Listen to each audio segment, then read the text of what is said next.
The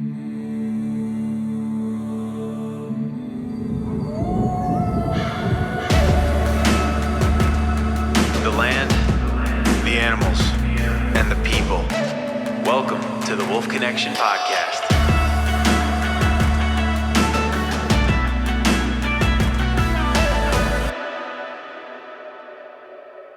All right, those of you listening to the latest episode of the Wolf Connection podcast, please make sure to go to the link in our bio on Instagram or go to our link tree.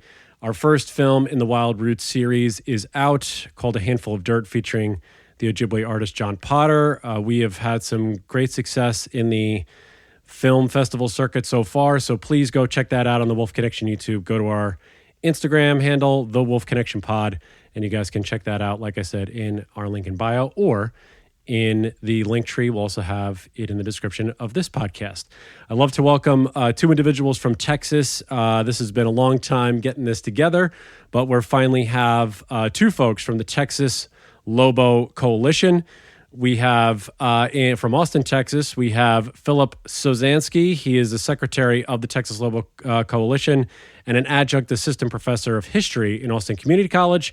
And Rick LoBello from El Paso. He's the founder and treasurer of Texas Lobo Coalition really and the chair of Conservation Committee for the El Paso Zoo and Botanical Gardens. Gentlemen, it is wonderful to meet you. Glad that we can make this happen. How are you both doing? Doing very well. Thank you. Very, very glad to be here. Same here. I'm doing great. Awesome. No, you guys are doing awesome. Thank you for joining me, and shout out to Anthony for putting this all together. I know he reached out on behalf of the organization to make this happen. So really love to get just a little bit of background on both of you. Phil, I'll start with you first. Just, where did you grow up? What was your earliest connection to wildlife? And how did your background, I guess, or your part of being a professor and learning about the history of Texas bring you to the Texas Lobo Coalition, where you're at right now? Yeah, well, let me first say what a joy it is to be here. I'm a longtime listener. I've really enjoyed the show over the years, and I'm a huge admirer of the work, really important work that the sanctuary's doing. It's just really exciting to be here. Thank you. Appreciate that. But I will say, I grew up in the 1970s and 1980s in an area just north of Houston, Texas, Spring, which at that time was really a pretty small town. But it gave me a lot of opportunity to get outdoors. I pretty much lived my life in the woods, on the creeks, surrounded by ranches and small farms and whatnot. We camped, we fished, we hiked, we built forts, we did all those sorts of things. It was sort of Tom Sawyer-ish, really. We even built log rafts to float our way down Spring Creek. So I really just from a very early age developed I would say almost a necessity of living in the out of doors. It was just ingrained in my soul. And wildlife, was frequently around us at all times, from, white-tailed deer, armadillos, snakes, turtles, everything you can imagine. And we tried to catch most, if not all of those things, and make pets of them. But I really just found that wildlife, drew me in. And so I found myself, trying to learn as much as I could about the species that lived in my area. Would go to, nature trails and go to zoos and whatnot. And so from a very early age, not just the outdoors, but the animals that inhabited my area just really enthralled me. And so over the course of my time as an adult, I continued that fascination. And ultimately in 2014, well after I'd begun my teaching career and career as a historian, I visited Yellowstone with my family for the very first time. And while we were there, my boys and I witnessed our very first wolf in the wild. And it was a black female, collared black female. It was loping across the northeast entrance road in the Lamar Valley. And we later found out that it was a member of the Junction Butte Pack. And since then, I've been hooked. I go every year to watch wolves in the wild. I've had that experience every single summer. And I've been able to share that with not just my family, but with friends, with former students. Have had the opportunity also to bring my beautiful bride into the wolf watching community, Sabrina, and she has become addicted as I am. We've also met a lot of really very special people along the way, fellow wolf watchers, such as Marisa and Kelly and Cindy, and of course the big names, Rick McIntyre, Jim Halfpenny, Taylor Raby, Jeremy, all of them. It's been really wonderful. And so in the course of that, I started to think about Texas and, why is it that Texas, sorry, my computer's giving me a little bit of difficulty here. Why Texas is so devoid of any wolf activity whatsoever. And I started to look into how wolves fit within sort of the broader story of Texas as a state and as a natural landscape. And I discovered, of course, that not only had wolves been eradicated long ago from the state, but that the legislature had inserted language into the wildlife code in 1985 that forbade their ever being reintroduced into the state. And so I was moved to seek out people like myself who believe that wolves rightfully belong in Texas. And that eventually led me to the Texas Lobo Coalition. And I reached out to Rick, and Rick and I had a conversation, and before I knew it, I was on the board and a part of TLC. And it's been, just a wonderful experience so far, very nourishing and enriching, and it gives me the opportunity to advocate for wolves returning to Texas. Wow. What a journey for you. Many, many miles trekked. And yeah, you need some some wonderful names there over in Yellowstone that we've had the pleasure of not only talking with on the podcast, but also seeing in person and just experiencing those wonderful places. That's a fantastic journey.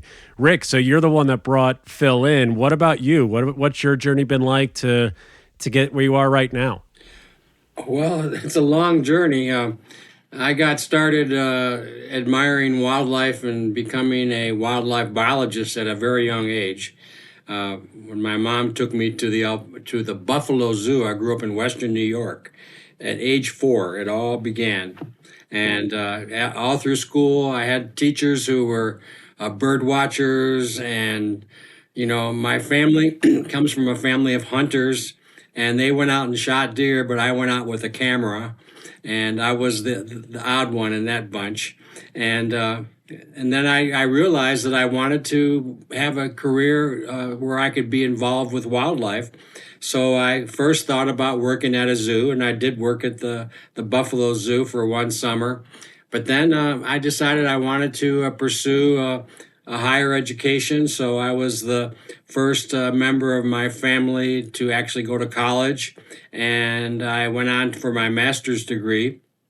And when I went on for my master's degree, I ended up moving to Alpine, Texas. And that's where the story of the Mexican wolf recovery began, in that little town. One of my classmates was Roy McBride, who was a living legend when I met him. Everybody knew who he was. He was a trapper. He was traveling all over the United States and Mexico, trapping predators like mountain lions and wolves.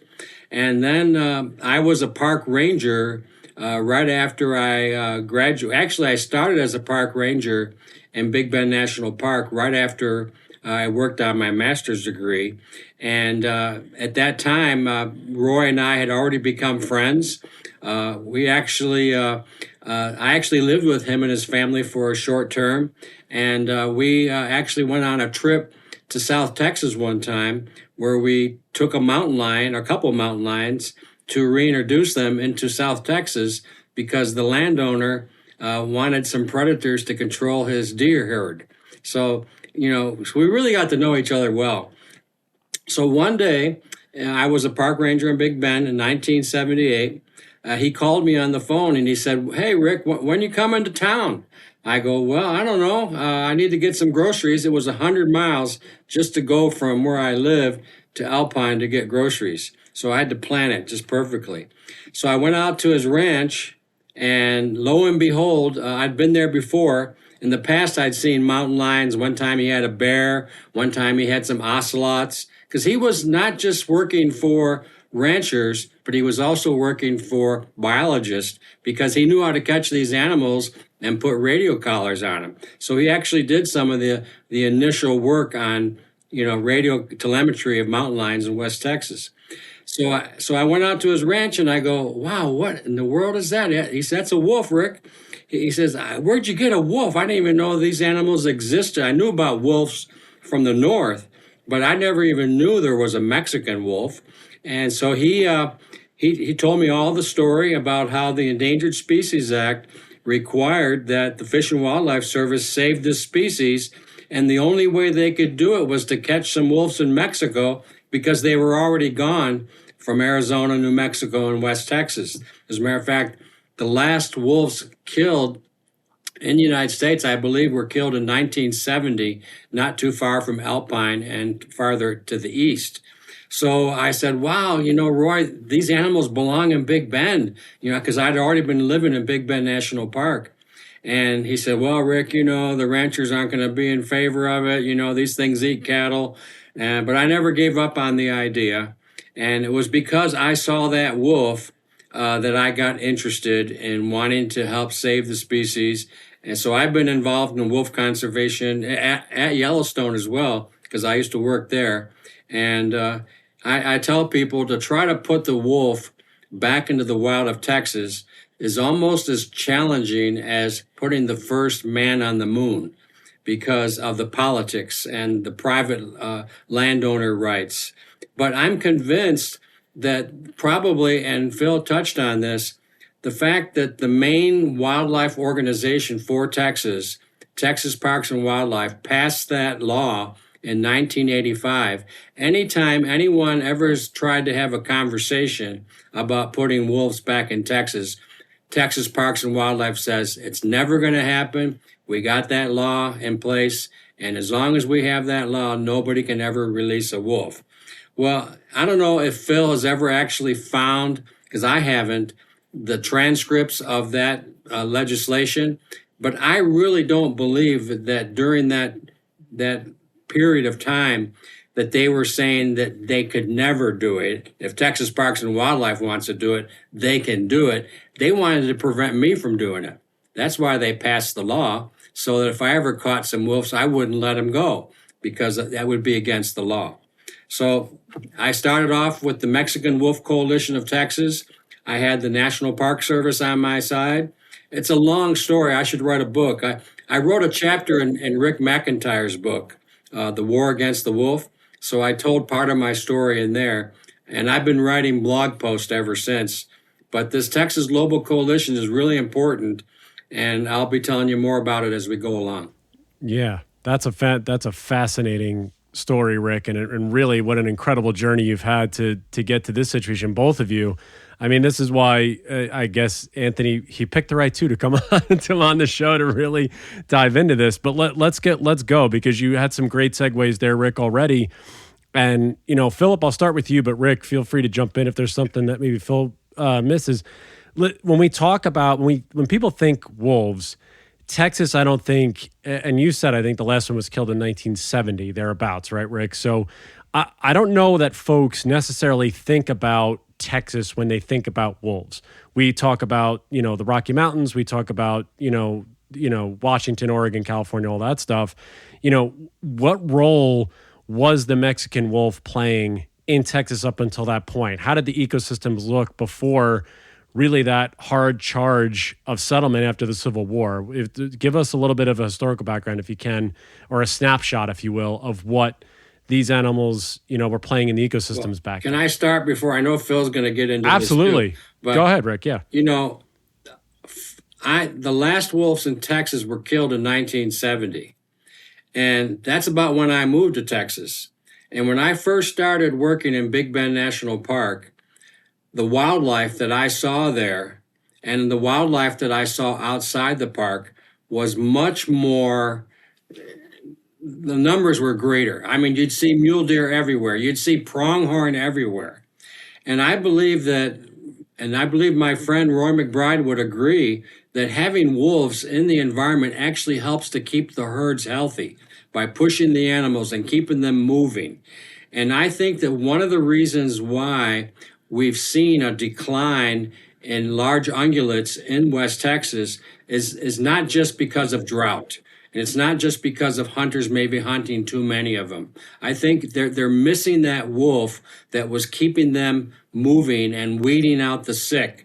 Because when I first started working in Big Bend, I saw mule deer everywhere. I would drive up and down the road between Panther Junction and the Chizos Basin, and it was not uncommon to see, dozens of mule deer alongside the road, whole herds. But over time, that number has gone down tremendously. I could drive for miles and miles and miles in Big Bend National Park and never see a mule deer. Now, I know they're there, but the numbers have gone down dramatically. And I'd say I can't support this with scientific evidence. I can only support it with my own observations. But I've seen the same thing happen with the pronghorn. And the pronghorn, I discovered when I started seeing what was happening in Yellowstone, one of the things that wolves do is they actually help with pronghorn reproduction by weeding out the coyotes, because coyotes have learned how to kill the pronghorn fawns. So I believe that one of the reasons why the pronghorn population has not been as healthy as it should be is because of the lack of wolves controlling the coyotes. Now, there's people out there in Alpine, Texas, who will hear this story, hopefully, will say, no, that's not true. And, we got the Borderlands Research Institute in Alpine. Why aren't they out there studying wolves? Because there's so much hatred and misinformation about wolves. They don't even want to talk about it. As a matter of fact, the same thing with Texas Parks and Wildlife. They don't even want to talk about wolves. As a matter of fact, I talked to one of their biologists years ago, and he told me, Rick, I support what you guys are doing, but if I mention wolves at one of our meetings, I could get fired just by saying the word wolf. So that's when I say to overcome all the history is going to take a lot of work. And so one of our greatest needs, if this podcast is being, if people in Texas are hearing it, is we need more Texans to get involved. And that's what I'm trying to do right now. I've been talking to ranchers, trying to develop relationships with them, because everyone I've ever talked to, including the executive director of Texas Parks and Wildlife, including Dan Ash, who is the former Fish and Wildlife Service director, they all tell me the same thing. If you want to put wolves back in Texas, the key is going to be getting stakeholder support. And that's only going to happen by having conversations with folks to get them on board to see how it could happen. And later on, I'll tell you what my idea is, but I'll let Phil jump in here too. Go ahead, Phil, if you want to tack in there. I think Rick brought up a couple of different things too, if you can speak to it. It is really this stakeholder sentiment. And that it seems as across the West, there has been this sort of ingrained feeling, emotion, whatever you want to call it, about not just wolf, but predators in general. When we look at, livelihoods being, taking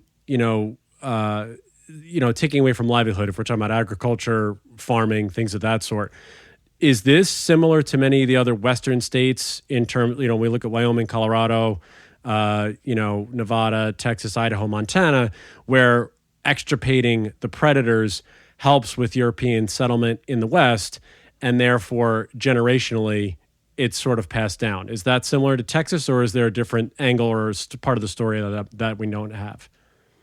Yeah, there's definitely something unique and distinctive about the Texas experience. And to really get to that requires looking at 19th century Texas history as a whole. So I think to kind of start with that, there's just trying to kind of frame this. Sure. I think you could say that Texas fits within that sort of broader confluence of historical conditions that are impacting other portions of the so-called American West during the period. So that's, everything from, westward expansion, the broader process of westward expansion, the increase in unregulated market hunting. And for Texas in particular, it's the rise of, the post-Civil War Texas cattle empire, those kinds of things. But there's something different happening in Texas that's not happening elsewhere. And so what I would first say is that I agree wholeheartedly with an argument that was recently made by the renowned environmental historian Dan Flores. He asserts that Texas isn't part of the American West as we'd traditionally think of it. Rather, he makes the case that Texas is the South's West. It makes sense. Yes. So in making that claim, he points to the fact that much of the state's settlement was composed of Euro-American settlers from the southern United States, particularly during the 1820s up through the 1870s. And for him, the largely southern character of the population of Texas led directly to its land being viewed in a way that mirrored the American South.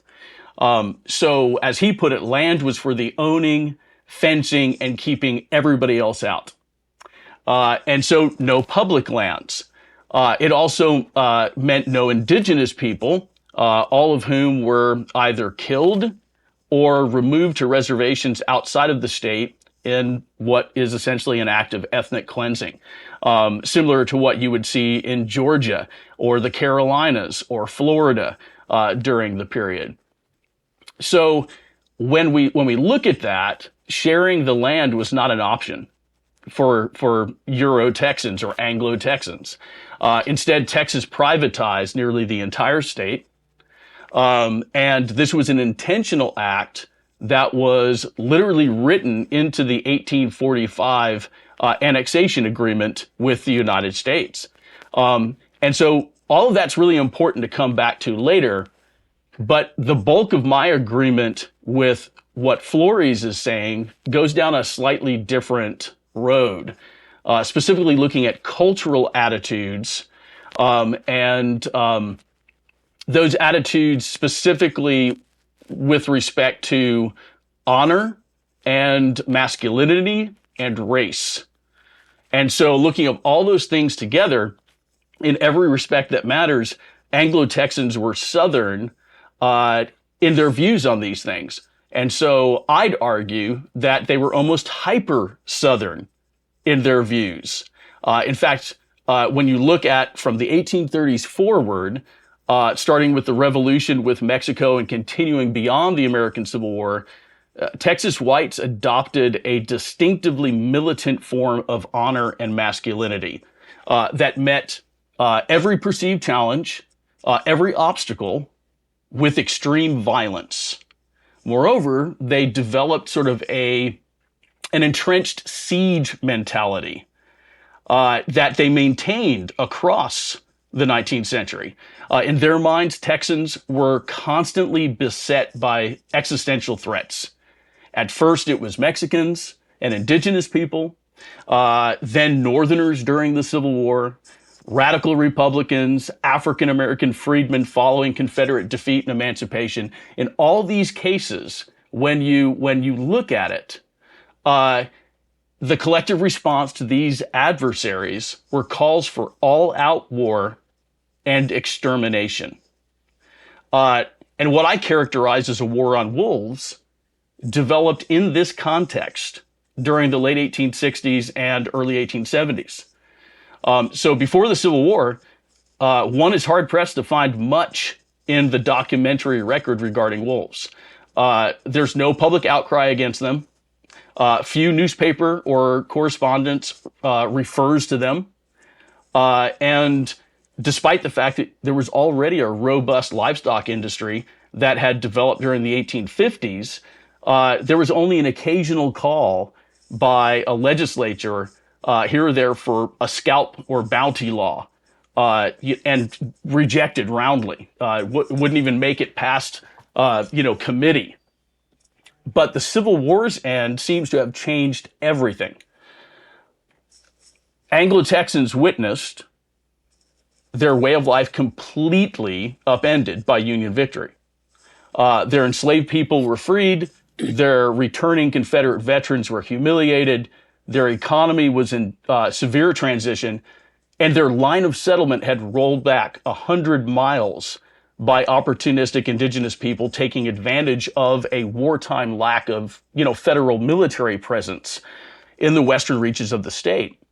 And so Anglo-Texans, I'd argue, felt a profound loss of control over their circumstances that thoroughly challenged their conceptions of honor and masculinity. They responded to this with efforts to reassert dominance, to claw back control. And that project included shocking levels of racial violence against blacks, Hispanics, indigenous people, and also white members of the Republican Party in Texas. But it also featured a rapidly evolving campaign to fully eradicate wolves, which Anglo-Texans viewed alongside indigenous people as symbolic of the wilderness that had reclaimed all that previously settled area during the Civil War. The Wolf Connection podcast is now sponsored by our new partner, Jacques-Marie Mage. This LA-based brand is known for their limited edition, handcrafted eyewear and luxury goods, but also for their stewardship program, which supports various nonprofits and individuals who are working to protect a future for wild wolves. So this is, wow. So this is truly, this is a combo of things, right, Phil? This is fear. This is losing, like you say, dignity, respect, whatever it may be. And it's truly a human element that's being felt in this period of time where those things, really the switch was flipped. Right. In a way, like and this is what I mean. The history part of it truly fascinates me of why the switch and why this happens. And it truly is almost like it's a beaten ego in that way. Is that true? Or, I mean, that seems like what it would be to go from somewhat coexisting on some level because Texas is free to do mostly what it wants. And then when things are changing, as we humans tend to do, we fear change or we don't, we're fear of the unknown, not necessarily change, but of the unknown. We do a 180. And this is, and in this instance, it's to defend and protect in some way. Yes. And also to sort of reclaim what they perceived as their lost rights and their lost control. And wolves became synonymous with the lack of control. Right. The inability to have the kind of system that they had previously before Confederate defeat led to the disruption of their entire way of life. And they respond to wolves in the exact same way that they respond to Mexicans during the Texas Revolution, Northerners during the American Civil War, indigenous people across their history. We have to destroy them all. We have to exterminate them all. We are besieged by untold numbers, and if we don't act, then we are going to lose everything. It's very much an exaggerated response, but in many respects, it's very typically Texan during that time period. But it's wrapped up in race, and it's wrapped up in this massive humiliation that occurred during the American Civil War. Yeah, and it's taking the human element and really projecting this on the environmental side, the ecological side. I mean, Rick, I want to go to you. If there's anything you want to add on top of what Phil gave, which is a brilliant history lesson there about why these things are changing ecologically at this point, if you can speak to it. You spoke just a few minutes ago about the disappearance or sort of mule deer and pronghorn not necessarily covering the landscape as they used to. What else are wolves doing on this specific landscape here in Texas ecologically that's being impacted when they're being removed from this system, as we've seen the systematic extirpation at this time, or even as you've seen in your history here? Why are they so important to be in this area in Texas in terms of protecting ecological balance? I think the main reason why they're so important is because when you look at the science that we've been studying for the past 100 years, we've pretty well determined as biologists that every part of the ecosystem has a role to play. And when there's parts that are missing, the strength of that food web is less. So there's a lot that hasn't been clearly understood as to how important wolves were to West Texas. They weren't as common as, say, up in Yellowstone and the far up north, but they were here, and they learned how to adapt to the climate. We see today how black bears, who I always thought needed to be in the woods, can live in the desert, and wolves can live in the desert too. They're not as numerous in desert habitats as they would be in cooler, higher elevation habitats. But getting back to what Phil was saying, I think what he says is pretty true. That's how we got where we are today. Yes, that's how we got where we are today. The question is, how do we go forward? And one of the things that I have learned is that people who own large tracts of land actually have more power politically than me and you. It's whoever has the gold makes the rules. And land ownership in Texas is based on that. Whoever owns the most has the most power. So I believe that the reason why those who are in charge of Texas Parks and Wildlife are not interested in doing anything to help wolves come back. As a matter of fact, they're looking at ways to stop wolves from coming in if they ever come on their own. Has a lot to do with what I'm talking about. When I first got started, after seeing that wolf in 1978, William Penn Mott was the director of the National Park Service. And if it wasn't for William Penn Mott speaking out on the importance of returning wolves to Yellowstone, you wouldn't have wolves in Yellowstone today, perhaps.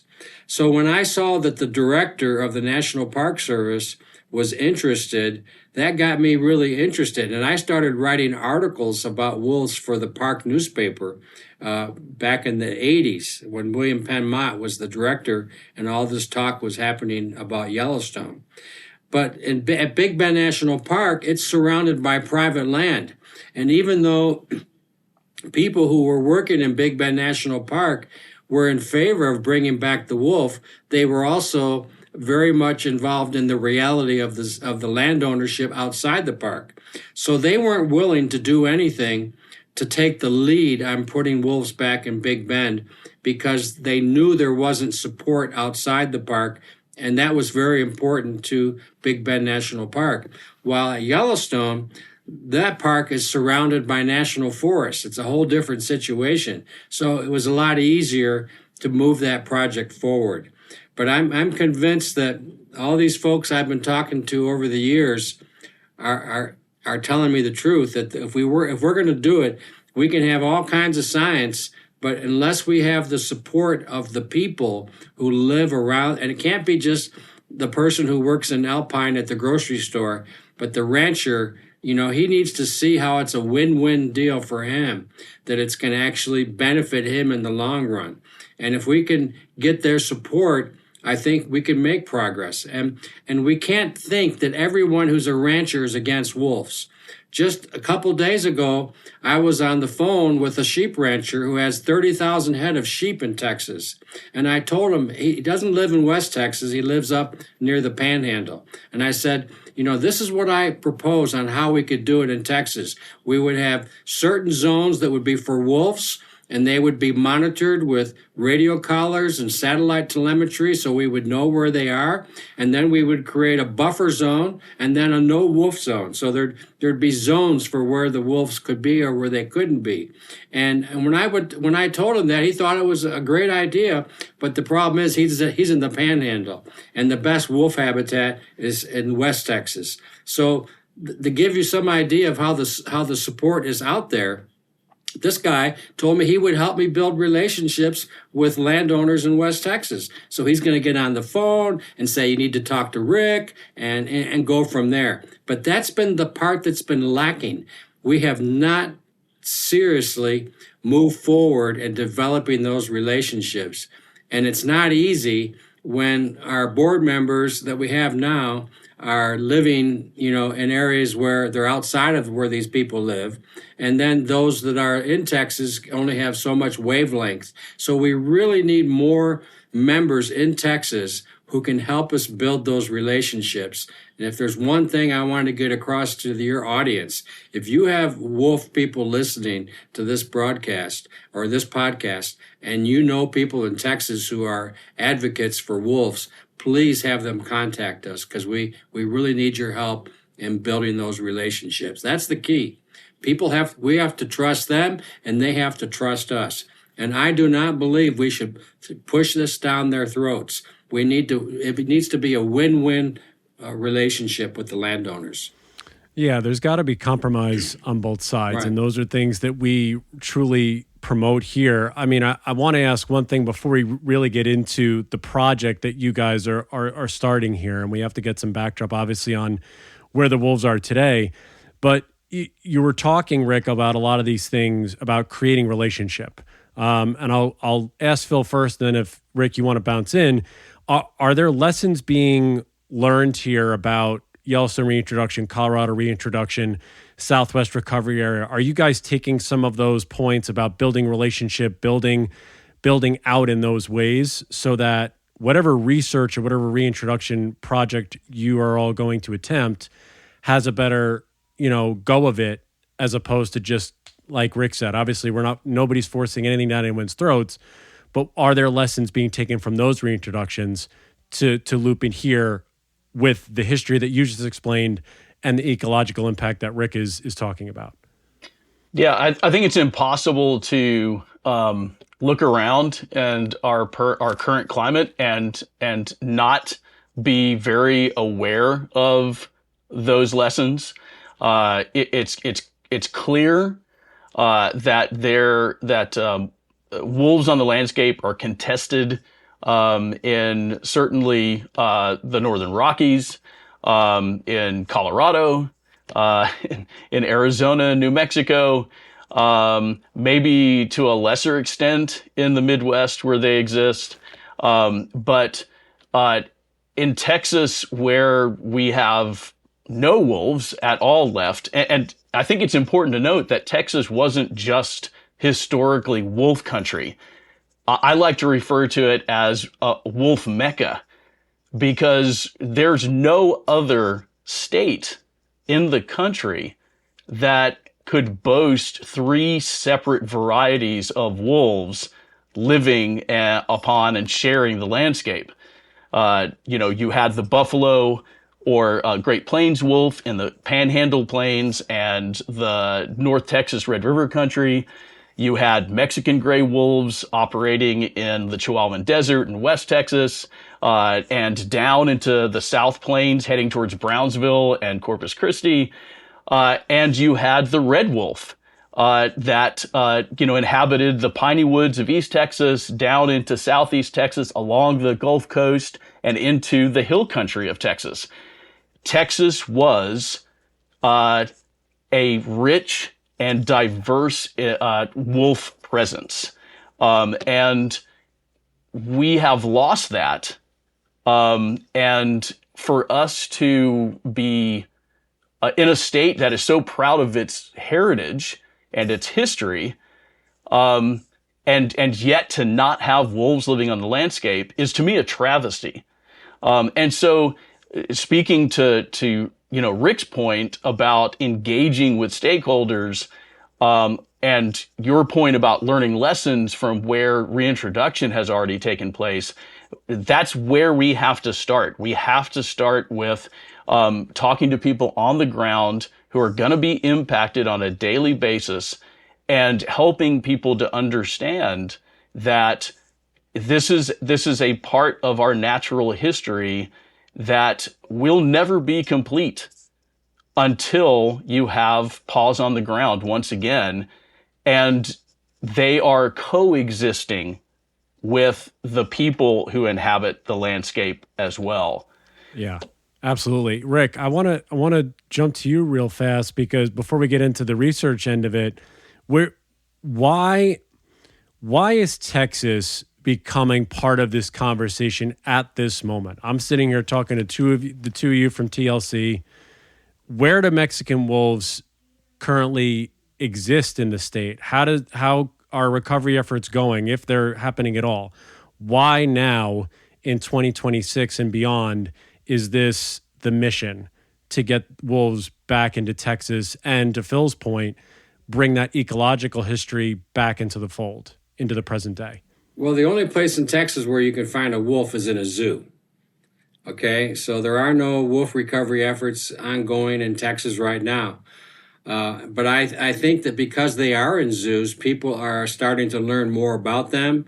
It used to be timber wolves, but now most accredited zoos are focusing on Mexican wolves because of their endangered status.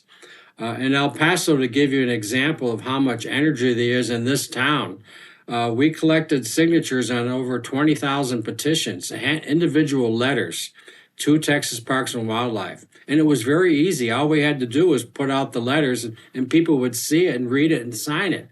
And so that told me right there that there was a lot of support for helping this animal return to the wild. I think the reason why we're talking about it more today is mainly because of all the good education that's out there. There's so many good, documentaries on TV. I think that if you did a survey in Texas and you talk to everyday people, they would tell you that they support saving wildlife, and they would love to see wolves back in the wild. But for me, one of the things that was very encouraging was to learn of some of the progress in Mexico, because we're right on the border with Mexico and New Mexico. And we had a wolf with a radio collar actually come to the edge of Texas in 2017 from Mexico. He actually spent like 3 days on the border right with Mexico and Texas. So I think that the reason why this conversation is going on today is because people like us are wanting to keep this dream alive. And I think more and more people are wanting to help keep wildlife conservation issues out there in the forefront. They're not happy with what our federal government is doing, and some of these projects that are going on. Like, for example, all the environmental laws are being ignored to protect Big Bend National Park because of this border wall controversy. And this is bringing it to more people's attention, the importance of having wildlife corridors. And of course, wolves, if they ever do come back to Texas, are going to need those corridors. And we know that if the bear could come back to Texas, the wolf could come back the same way. But my understanding is it's only a very small group of wildlife advocates in Texas that are involved right now. So we really need to get more people involved. And having you talk to us today is really important. And look, and I appreciate you both coming on. We're just getting into the research now, and what I want to point out, what you mentioned, Rick, is very present and poignant. Is yes, there's been a huge upheaval in public land, protection rescindance. We've seen a lot of really coming together of different groups. That when we talk about public lands being sold off or drilled or mined, there is a heavy upswell of folks from all corners of whether it's conservation, hunting communities, fish and game, whatever it is. There are many folks out there that truly believe our public lands need to stay public, wild, keep those corridors alive. And so these are issues that really transcend projects and boundaries and states and all across the country. So for this project, for this Texas research project, I don't know, I'll start, whoever wants to start, I guess I'll go with Phil first and then Rick chime in. What are the questions that are hoping to be answered here with this study?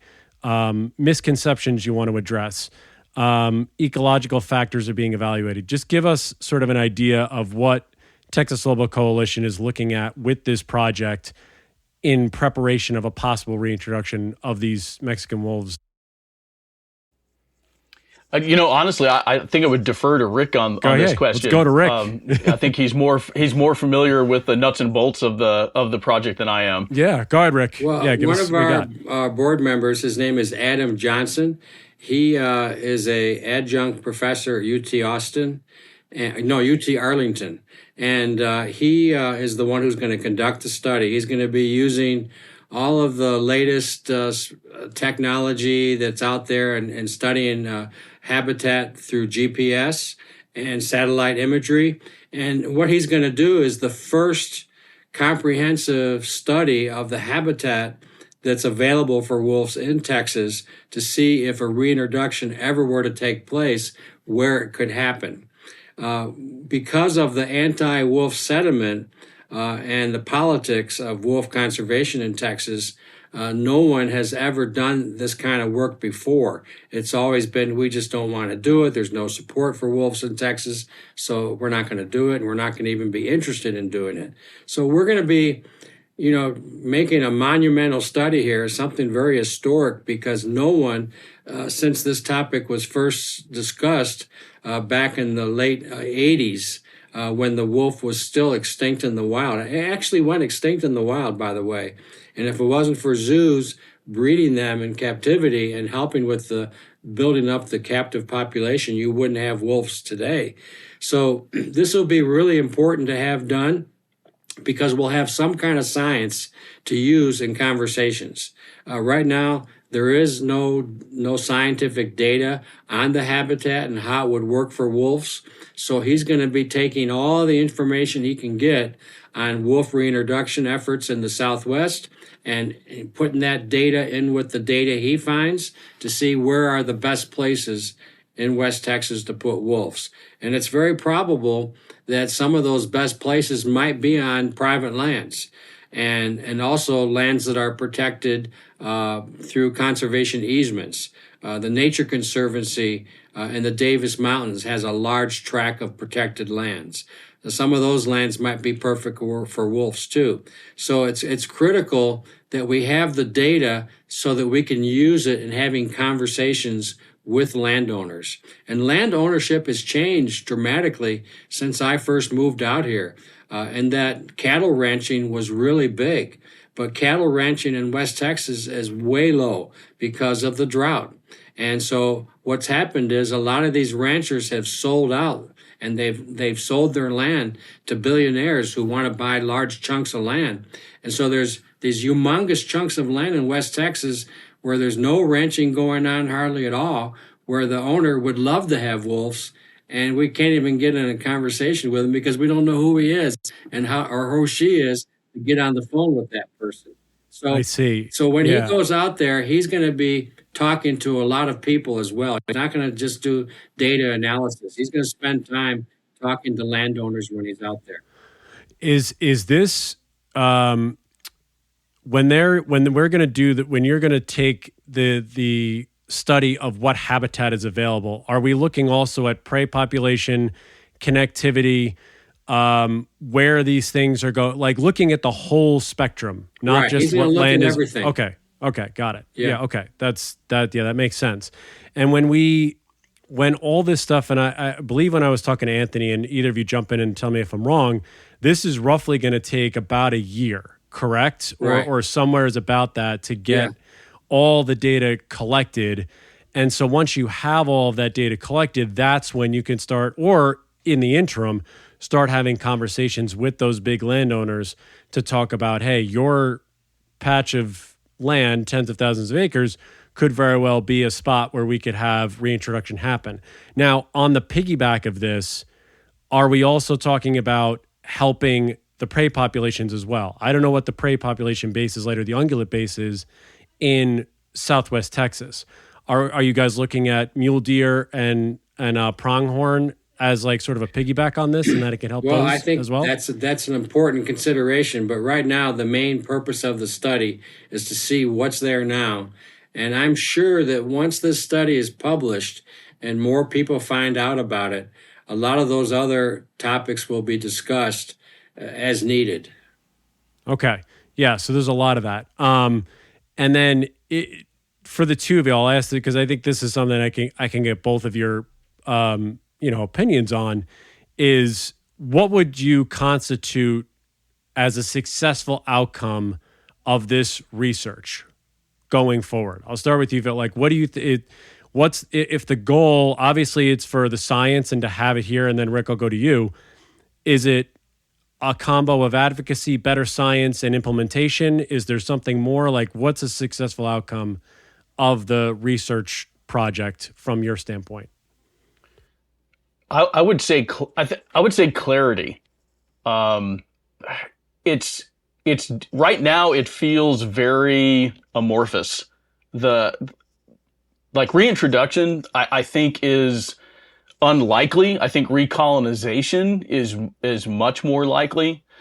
And having a clear understanding of habitats, where's suitable habitat, what is the prey base, how can, wolves, subsist and maintain populations, and what's the human, the attitudes in the area? How do people on the ground view the idea of living alongside wolves? And knowing that allows us to better marshal our resources and focus our efforts in a way that's more productive, I think, than we've been able to, achieve up to this point. That makes sense. Rick, what about you? Anything you want to piggyback off Phil there? For me, a successful outcome is very simple. It's going to be, we're going to know what the data shows as to where the best locations would be for either wolves that are reintroduced or wolves that come across the border on their own. But we don't know that today. No one has ever done this kind of research. All we know about wolves in Texas is we know that when Big Bend National Park was first being proposed there back in the 30s, there were records of wolves being trapped down there in that Big Bend country. If you look at the trading post histories of the trading post on the borders, there's pictures of trading posts with wolf pelts right there on the Rio Grande. So we know that wolves were there. But we also don't know a whole lot more than that. There's no fossil record. It's all just stories from ranchers that are out there that have been told over the years. But we don't know a whole lot, other than we do know that one of the last wolves in Texas was killed right south of Alpine near Cathedral Mountain. We know that because there's a skull. but we don't know a whole lot more. So it's going to give us a picture of what's possible that we don't have today. That to me is going to be a successful outcome if we have some kind of picture. And I believe that picture that's going to be created as a result of that research is going to help to continue this conversation in Texas among the general public and among the scientific community.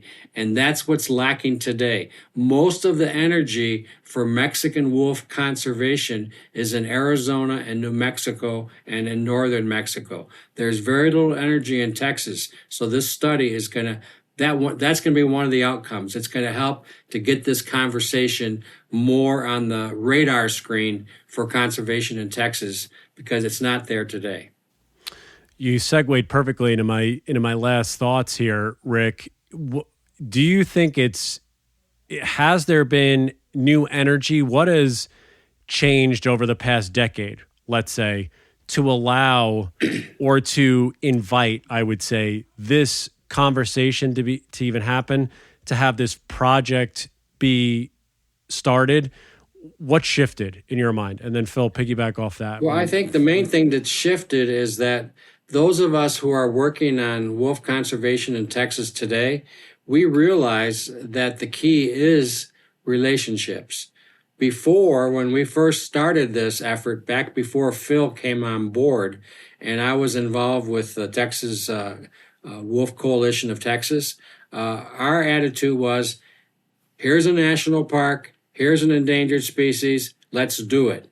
Not realizing that it's not that easy. Just because you have a national park doesn't mean the superintendent is going to give you a green light, because now we know that green light's never going to come on unless that superintendent feels that there's support out there beyond the borders of the park. No park is an island. It's part of something bigger, and that's what the Biosphere Reserve Program is all about. Big Bend is a nationally or internationally recognized biosphere reserve, which means that the best way to protect it is to have everybody involved. And this will be a perfect example of a biosphere reserve in action, because that's the only way wolves are ever going to come back to Texas, is if everybody's involved and supporting it. I would say there's a few things recently that are contributing. One thing that I would point to is the emergence of the ghost wolf phenomenon in Galveston and the Gulf Coast Canine Project. There's a lot of interest, not just in Galveston but outside of Galveston, that is being, produced by these very special coyotes that are in some cases, as high as 70% red wolf in their genetic makeup. That sort of awakened for some people this curiosity about wolves being in Texas to begin with. The recolonization of black bears. First in Big Bend National Park, and now, most recently, it's been announced that there is a population in the Davis Mountains, which is incredible. They are a species that are charismatic, just like wolves, and people are excited to have them return. And so I think both of those examples really speak to the interest that people have in seeing a whole ecology return, a sort of a restored ecology. And then I think the political climate, I think people are starting to recognize how precious and how fragile public lands and, national forests and whatnot, how they can be threatened. And so there's something in the ether right now that I think is helping to, provide opportunities. And it's really just on us to try to seize those opportunities while we have them. I was going to say it feels from both of you that there's a hope and that doors are being opened in different areas to have or invite, like I say, invite this conversation, invite this project, invite this research to happen, and that folks are a little bit more intrigued. And I agree. I've spoken with Bridget Von Holt and Kristen Brzeski multiple times about their Ghost Wolf project, and those types of things introduce sometimes people to wolves for the first time, and realizing that those things are possible, and that we can, whether we rectify or fix the major atrocities that we have, committed over the course of centuries throughout our ecological system, it's something that we can maybe hang our hat on to try our best to recalibrate and to bring these things back into the fold. For either of you, I just have a couple more things, because this has really been a great conversation from you both, is what does coexistence look like realistically? Not ideally, realistically for both of you, if this were to go down the path of natural recolonization, a little bit of reintroduction, whatever, the wolf situation looks like, what does coexistence look like? I'll start with you, Rick. Well, I think coexistence means that there's a viable population of wolves somewhere in West Texas where the wolf has been able to re-inhabit its former range that was inhabited by wolves for thousands and thousands of years before Europeans came over here, and that we've learned to live with them and benefit from them, and that we could see over time how having them back has not only helped to restore the natural landscape, but also has helped to boost ecotourism, which is so important to people in West Texas. He said it pretty well. The only thing I would add is just simply pride in having something returned that was lost. A historical wrong that has been righted. Whether it's through human intervention or natural recolonization, to me, doesn't matter. Having that part, that very truly wild part of Texas returned to its rightful place, I think would provoke an enormous amount of state pride. Texans are very, fond of, speaking of our state as being bigger and better and whatnot. If that's so, then why wouldn't we want to see our natural history, fulfilled once again? Wow. For those that are listening, maybe watching, we'll see. What's the best way for people to follow along with Texas Lobo Coalition? Keep updated on the research and the project as it progresses. I don't know, whoever wants to take that.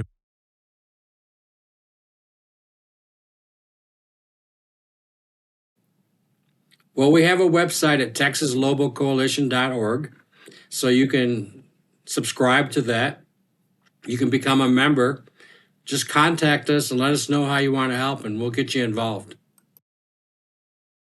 So we will have the website and everything else on our description for this podcast.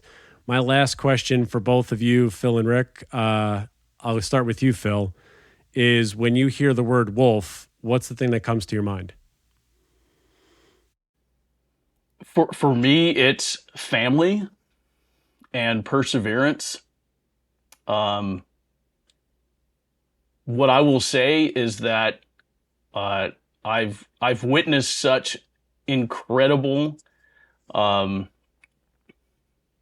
dynamics in wolf families. No matter what they encounter, they don't give up. They persevere. They're constantly caring for each other. And I will simply say that in my life, I've had experiences where my relationships and my family was threatened or in some way disrupted. And I looked to wolves and gained inspiration from them to persevere. and to carry on. And that's what they do. And so I always think of family and perseverance when I think of the word wolf. Rick, I'll pose it to you. When you hear the word wolf, what is it? Well, when I hear the word wolf, the first thing that comes to my mind is wilderness. And I know how important wilderness is, and it's been very important to my life. My life has been enriched tremendously by my experiences with wildlife, and I could tell you stories all day long about the things I've experienced. And I know that many people are missing that. They're not really connected to nature as much as they should be. And having wolves back is going to help more people develop that connection. But the other part of me, I'm a biologist. I've been studying the biodiversity of the Chihuahuan Desert for 50 years. When I think of the wolf and I see them at the zoo where I work, the thing that comes to my mind right away, the missing piece. It's the part that's missing that we need to put back. And when we put it back, we're gonna learn some things about our natural heritage in Texas that we never knew before. And that's exciting to me that there's that possibility. You know, I see kids at the zoo all the time, and I'll never forget this little kid. He saw on the map of the zoo where there was a wolf, and he said to his dad, "Look, Dad, a wolf, a wolf." He was so excited about the possibility of seeing a wolf. Can you imagine what it would be like for families to visit places like Big Bend and state parks and to hear the howl of the wolf again? It's something that's so critical to our quality of life to have an intact ecosystem.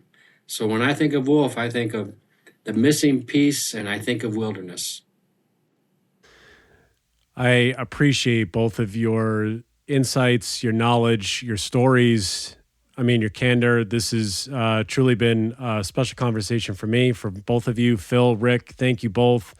We'll have the website for people to go visit, but support, Texas Lobo Coalition and be on the lookout for this research. So thank you both for joining me today. This has been great. Thank you. Thanks for having us. Absolutely. Just hang tight while I sign off here. How's to y'all out there? We'll be with you next time. Bye, everybody. Looking for more information about Wolf Connection or the podcast? Visit our website at wolfconnection.org, where you can donate, sponsor a wolf, or become a volunteer. Thank you for listening.